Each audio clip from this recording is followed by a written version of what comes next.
Anyway, one more thing I'm going to tell you about Norm, because we're going to get it into it later. I told Norm the last time, this last year I went to UFO Expo, and well, I'll tell you, got some good information.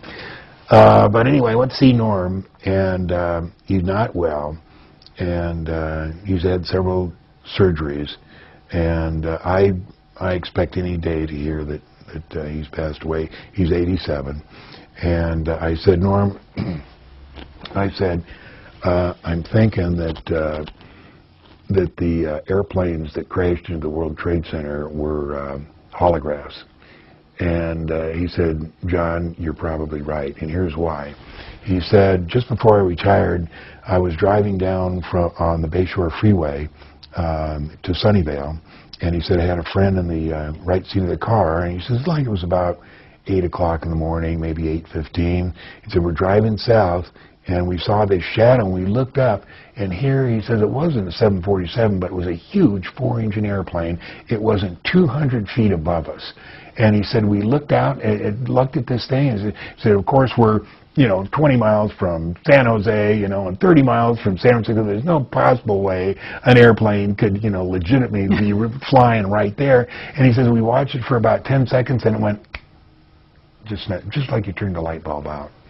And he said, if that was a contemporary holograph, presentation of a holograph, he says, then you're right.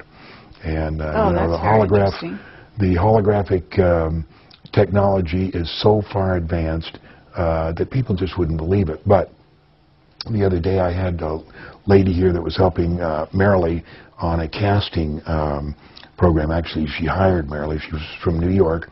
She had 2 degrees from Harvard. She was just a wonderful, smart, receptive lady, and we were talking about holographs. He says, well, let me tell you.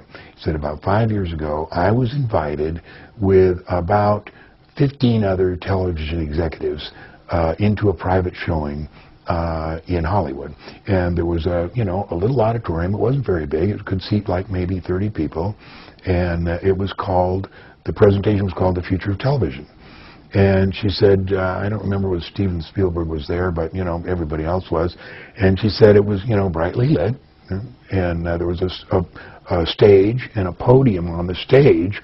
And we're sitting there, and this guy comes out from behind, and he's a kind of East German accent, East European accent, white hair, has glasses, and he comes out and he starts telling us the history of television and how they came up with the first cathode ray tube, and how they did this and how they did that, and he walks down in front of the stage, walks up one of the aisles, he's polishing his glasses, walks in front of, walks back up to the stage, and she says it was pretty boring.